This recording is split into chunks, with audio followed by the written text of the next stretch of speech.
The revelation of this news is also designed to goad Trump into firing somebody. Firing Mueller was what they actually, I think, are seeking. They want Trump to do something after which they can go get him because they haven't found anything yet to get him. That was Rush Limbaugh making a great point earlier today, saying the breathless hysteria media coverage of the Cohen FBI raid, that's all designed to provoke the president to fire Mueller. Here with reaction, the author of the bestseller Trumped Up, How the Criminalization of Political Differences Endangers Democracy. Harvard law professor Alan Dershowitz is with us. So I read reports that you were at the White House today with the president. Can you share any details? Well, it was a prearranged, pre-scheduled meeting with White House staffers regarding the ongoing peace process in the Middle East. I have advised every president since Bill Clinton on Israel, because obviously people know it's a passion with me, and trying to resolve the Israel-Palestine conflict is something I've been working on, writing about. I've written 6 books on the subject, and I was scheduled to meet with staff members in the White House for a period of time, and that was the primary focus of the meeting. It was very nice. Then I was invited to have dinner with the president and a few other people, and we discussed the Middle East and a range of subjects, right?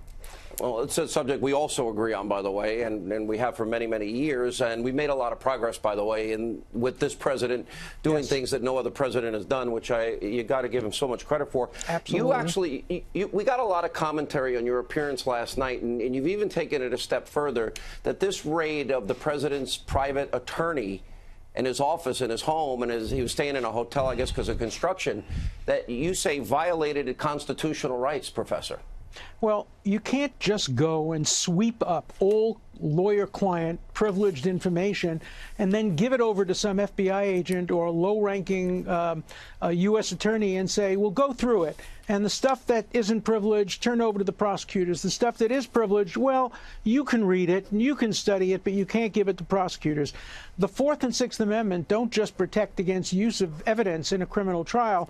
They protect privacy. Imagine if instead of going into lawyer-client privilege, they tape recorded a person's confession to his priest or rabbi, or went into somebody's home and recorded conversations with his wife, or conversations between a doctor and a patient. The lawyer-client privilege is as sacrosanct as that, and there has to be a very, very good reason before any prosecutor should have a right to look at any such material. You said that where are America's civil libertarians on this? Because it is such a violation. I want to ask you this question because I think this is important. Do you? I thought Rush. I'll use his word. I thought it was right on target that what we see the prosecutor doing here is because there's no evidence of collusion. They seem to be trying to goad the president. He does have the right to fire Mueller. That's established. But it seems like they want to precipitate some type of crisis because they found no Russia collusion. Well, I don't believe the president will fire anybody. I think that what we're seeing is a bifurcation of the investigation. I think Mueller has now acknowledged that he doesn't have the authority to look into Mr. Donald Trump's pre-presidential activities, and so he's filtered that off and given that to the Southern District of New York, which is now going to investigate those aspects because apparently they couldn't find anything substantial when it comes to the president's exercise of his Article II authority. The president had the right to fire Comey. He had the right to determine what was to be investigated. He would have the right to pardon, though I don't think it would be a wise thing to do at this time. But they're now moving some of the case over to the Southern District to look into some other matters regarding his lawyer, his private activities, some negotiated settlements. That seems like a subterfuge by which Mueller doesn't have the authority, so he gives it to somebody else, gives them the information. It's like laundering information to another prosecutorial authority. I mentioned this earlier. This, to me, seems like the greatest danger, and this is I think this is where the constitutional issue comes in terms of this is so far beyond, A, his mandate, B, by getting into the private records of the president's personal attorney. At that point, doesn't that backdoor Mueller, even though it's the Southern District of New York, right into every business deal, right into every private agreement that the president has ever made?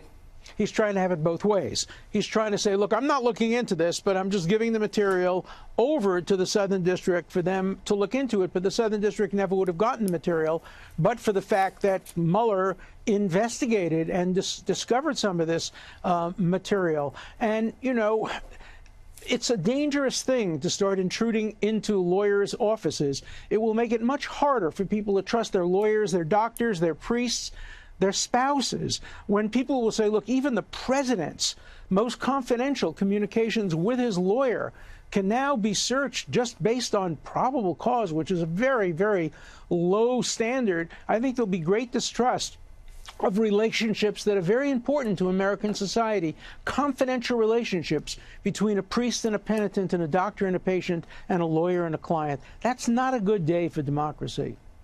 I think that's well said, Professor. Thank you. I know you've had a busy 24 hours. You were with us last night, up early this morning on Fox and Friends with the president. We appreciate your time.